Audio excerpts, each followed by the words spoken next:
Welcome back to ZippOG.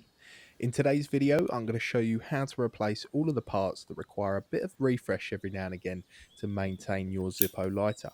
Now, as you can see here, I've got a Zippo that's currently not lighting. However, there are still sparks coming from the Flint, which tells me straight away there's no issue there. But I'm going to replace it anyway. I'm going to replace all the parts today so that you can clearly see how it's all done. So, laid out on the table here, we've got everything we need to complete the swaps. There are cheaper versions of these products available online, but I like to make sure that all of my parts are original Zippo stuff.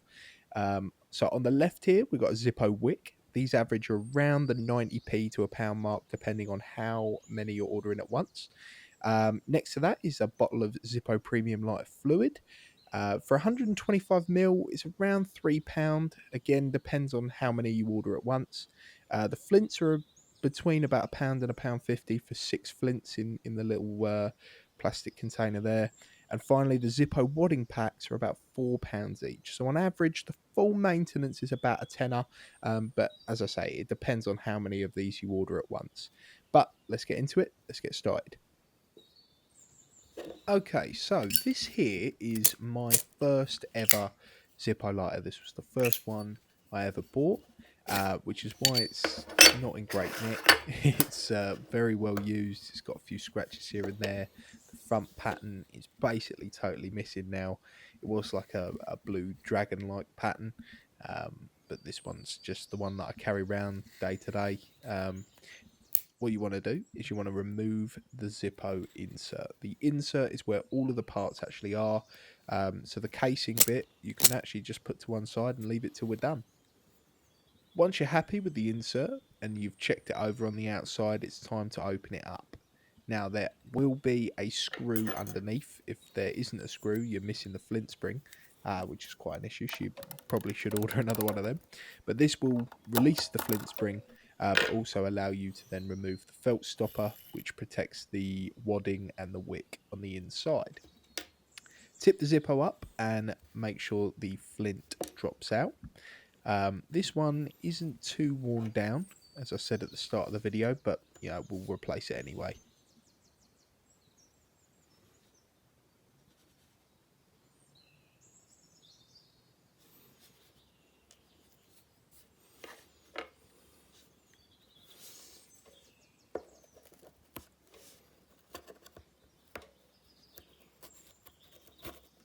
Once you've removed the felt, you can then begin to pull out all of the used wadding. Now this wadding here is actually not in bad shape at all. Sometimes when you get the older Zippos and you start replacing stuff, ones that have been a lot more used than this one, the wadding can be like a brown or like a yellowy colour. It's not an issue, just have to sometimes clean the inside of the Zippo once you've pulled it all out. But yeah, this one's looking alright. The only thing left inside the insert then should be the wick. You can just pull on that and that will come straight out. Once that's out though, our Zippo is empty and you can clean the inside. I'd normally use like cotton buds or something like that, but this one isn't bad at all, as you can see. So let's move on.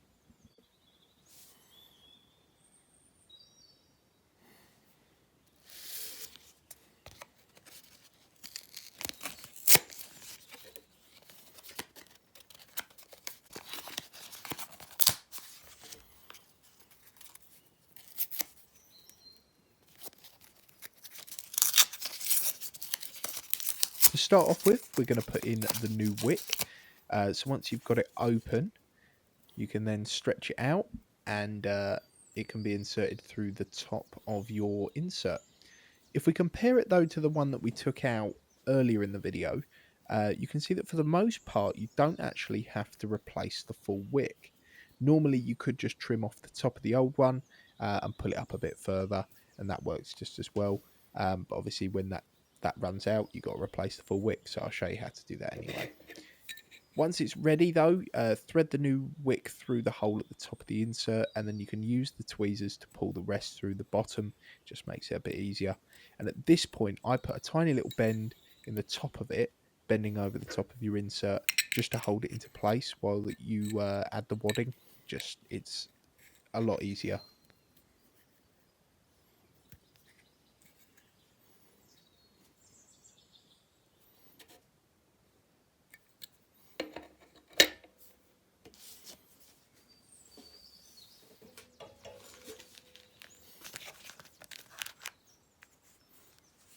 Now it's important to know how the wadding goes in.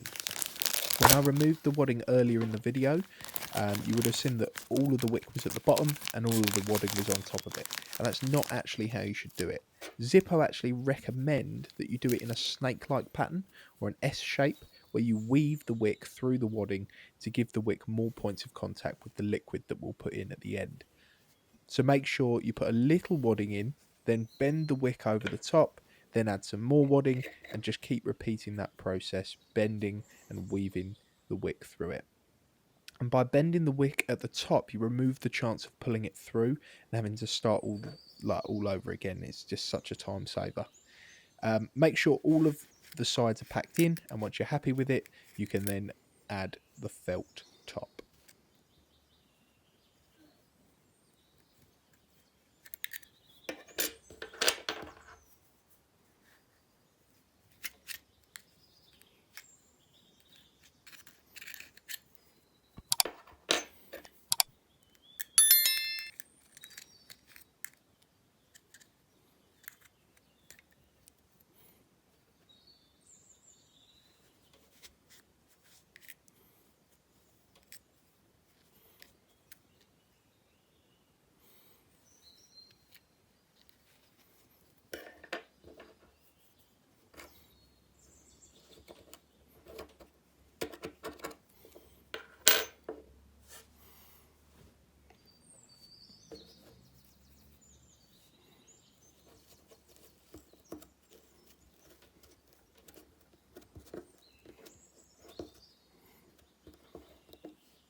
Next up, we need to put a flint into the lighter, otherwise it definitely won't light.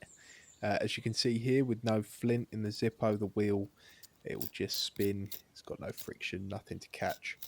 So to get a flint out, spin the wheel on the dispenser so that the gap can grab a flint, and then spin it back round and then tip the flint down the hole where the flint spring was that you unscrewed earlier.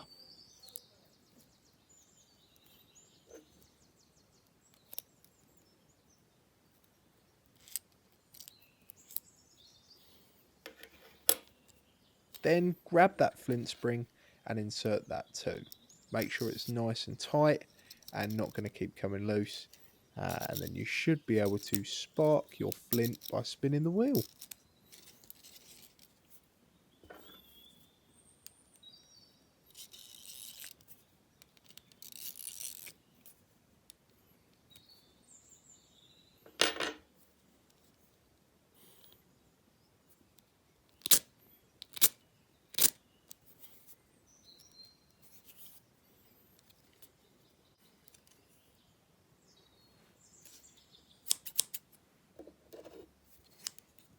Remember to trim the top of your wick that you've bent over the top. Just a bit of excess, and remove that. And then we're ready for the final step.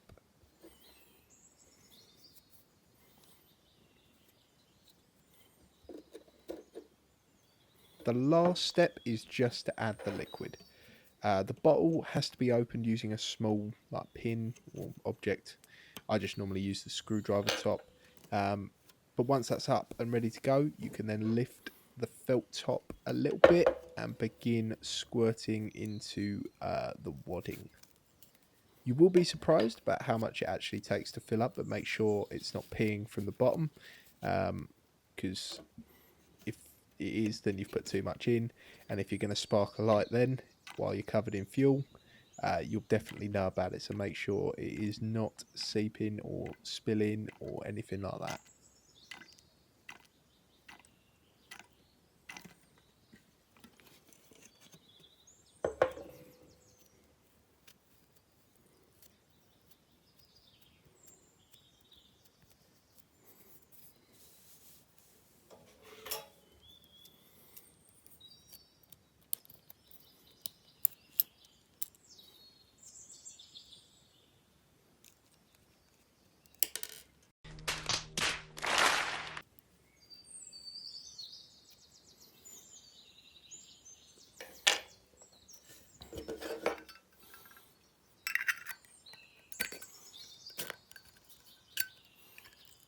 once you've got the fuel in, that's the whole process complete. And if we test it out now, we should be able to get it to light. There we go. Lovely. So, thank you very much for watching this video. If it helped you out or you enjoyed it, please smash that like button. If you're new to ZippOG, make sure to hit that subscribe button too. And if there's any videos around Zippos that you want to see or anything like that, just drop a comment down below and I'll see what I can do. Thank you very much again for watching. See you guys next time.